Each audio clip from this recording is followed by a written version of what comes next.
The way that I see the world of power over the next few decades. Now, we are going to talk about the smart grid later, but this is a flavor, but not just the smart grid. So, 30 years ago, this was the world of computing. Basically, we had big mainframes out there and dumb users out here. Basically, the whole world of information technology was autocratic. Everything came from the mainframe. It was monolithic. The mainframe world was centralized. And everybody else basically did not make the decisions as far as data or information technology. Only the high priests of data had the power to generate, store, process, transmit, and sell data. Okay? This was the world of information technology not that long ago. Okay? Importantly, data was scarce and expensive in basically all its forms. So this would be a way to summarize the way that the computing information technology world was 30 years ago. It was autocratic, decision making was top-down, centralized, data went one way from the mainframe to the user, basically, and money would go the other way, from the user to the mainframe. Data was scarce, expensive, and the consumer of data, of information, was passive, who would just receive information. And this is true not only of when I talk about information technology. This is true of publishing. There were big publishers of newspapers and so on, and they published whatever they wanted to publish, and we consumed it. Right? It was a one-way thing. Fundamentally, there were three technologies that overturned this architecture: the PC, the internet, and the cell phone. And these technologies, together with others, of course, basically overturn the whole architecture of data, of information technology. Okay? Now, anyone can generate, store, transmit, use, and sell data. Anyone. There are 5 billion users, cell phone users. There are 2-3 billion people with internet access. Anyone with a PC, with a cell phone, generates data. Anyone who uses Twitter, who uses Facebook, who uses LinkedIn, is generating, storing, transmitting, and so on data. Now data is distributed and democratic. Democratic in that everyone can generate data. Now, much of this data may be garbage, but it's still democratic, right? It's embedded into pretty much everything. I mean, there's a computer pretty much everywhere. It's scalable.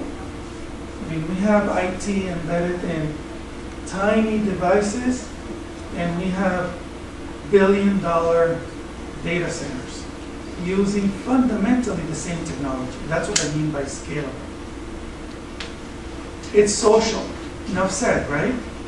It's social. Cell phone is social. Facebook is social. All of this, the web is social. And it's grid independent. I mean, 5 billion cell phones they're all grid independent by definition. And that's where we're generating much of this new data. Data is abundant and cheap, basically free. Data is growing so fast, we're paying to keep it away from us. Does that make sense? It's fundamentally free. It's so cheap, it's so abundant. Okay? So these technologies overturn the world of information, of data. Now, take a look at the world of energy, at the architecture of energy, basically today. So you have big power plants out there, whether it's coal or gas or nukes or hydroelectric plants, big power plants out there, and pretty much dumb users in here. We get our electricity, we pay it once a month, and that's it. I mean, we're pretty passive. And even not just about electricity, those of us, what do we do with a car? We pump a little oil, we pay, and we go. That's all the interaction we have with the energy provider. They send us the energy, we send them the money every once in a while, every week or every month. Does that make sense? These decisions are totally centralized and autocratic. I mean, who has here made a decision or influenced a decision to build any of the big power plants out there? Coal, nukes, whatever. I mean, these decisions are made somewhere else. It's very autocratic, very centralized. Energy flows one way to us, and money flows the other way to them. That's why it's a $7 trillion industry a year. Okay? Now, energy is scarce. Someone says something in the Middle East that Wall Street doesn't like, and energy doubles in price. I mean, and the consumer is pretty passive. Does this look familiar? It's basically what the world of information technology was 30 years ago. That's what it is. And I'm talking about the architecture. So, in the way I see it, 2010 in energy is 1980 in IT. Basically, the history of data, of information technology is repeating itself, but this time in energy. So the technology advances, again, in generation, in storage, in transmission, and in use of energy, are turning the architecture of energy upside down.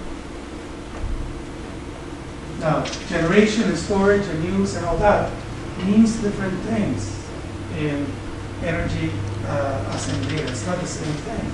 You're going to hear that electricity is not easy. It's not like data, right? You're going to hear the same thing from folks who are in these, power plants. But because of these technologies, and we'll talk a lot more about the technologies, anyone will be able to generate, store, transmit, use, and sell data, energy. Anyone. Just like anyone can do that with data today. Okay? Energy will be distributed and democratic. When anyone can generate energy, doesn't mean anybody will, but anybody can, that's when energy becomes democratic. Will be embedded, scalable, social, and grid independent. In the same way that the cell phone is grid independent, anyone will be able to generate energy. And whether it's a PV panel or a hot water or whatever, right? Anybody will be able to do it. social. What does it mean for energy to be social? I mean, some people look at me like I have 10 heads when I talk about social energy. What does that mean? Think about it. In fact, it's already starting to happen, social energy, in many angles. Whether it's a group, purchasing group, or something called solar gardens, where groups in one city in California will be able to have, for instance, solar installations somewhere else, say in Fresno, and it belongs to the group, and they'll be able to basically have a virtual meter. These are ways in which energy are becoming social. Okay? Clean, because of many reasons that I've talked about in this course. And cheap. Okay? Now, as we talk more about prices, I mean, this solar will become so cheap. So, in fact, the architecture of energy is turning upside down. I'll give you a couple of examples, a couple of the trends that are pointing in that direction. Okay? Germany already has 1 million PV installations. 1 million PV installations. Okay? That is a move away from decentralization and toward basically a distributed architecture. They have just announced, of course, that they're going to shut down their nuclear plants by 2022. And this is mostly what they're going to replace it with, whether it's solar or wind or whatnot, but it's going to be distributed. It's not going to be gigawatt solar plants or nuclear plants or coal plants. Does this make sense? California, well, we only reached 10,000 PV installations, which is a gigawatt of solar. We're about, I don't know, 7 or 8 years behind Germany. But we have a renewable portfolio standard that includes 12,000 megawatts of distributed generation by 2020, which means it's 12x growth in 9 years. So by 2020, we should have about half the numbers as Germany, according to the RPS. Does this make sense? When you have 1 million installations, the world is changing. It is going to change. It has to. Okay? There's a company in New Zealand called PowerShop. Another student of mine, okay, actually 2 of them,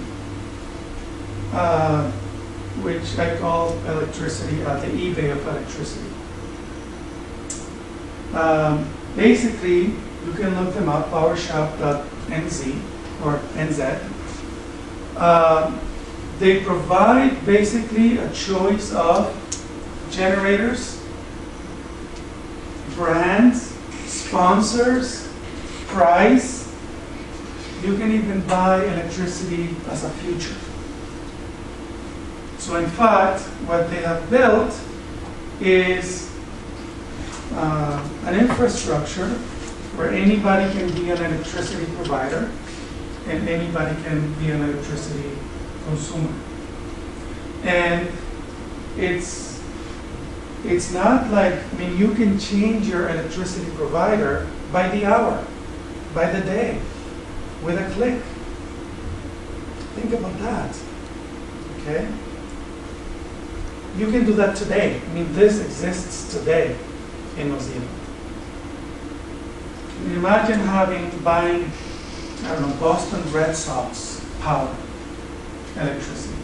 You know, it's branded electricity. So they can do that today. Crusaders, they have Crusaders power, right? Which is a rugby team. That is the future of electricity.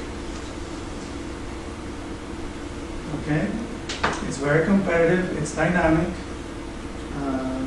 and you can buy it on the iPhone, on the iPad. Basically, imagine that, buying electricity on the iPad. This is the future of electricity. Their business model is more like eBay. They want a transaction, basically a piece of that transaction. Okay? Imagine that. So these are two examples of the way that things are going. We'll talk more about all of these things. So, like I said, the new architecture of energy is distributed, scalable, grid independent, embedded, clean, democratic, social, abundant. Okay, abundant, and basically cheap. I mean, electricity is going to be cheap for everybody. And the interesting thing about energy, like I have repeated in this class and will keep repeating, is that what happens in energy does not stay in energy. Energy affects everything, the economy, water, human rights, all these issues. So the decisions that we make in energy affect everything else. And when the architecture itself of energy basically gets overturned, everything else that depends on energy gets also overturned. Okay? Whether that's construction, transportation, real estate, appliances, food, water, you name it. All of these areas, industries that depend on energy are going to be transformed. Geopolitics. I mean, how many countries are going to be invaded for their sun? I don't know, right? But the whole geopolitics of war is going to change.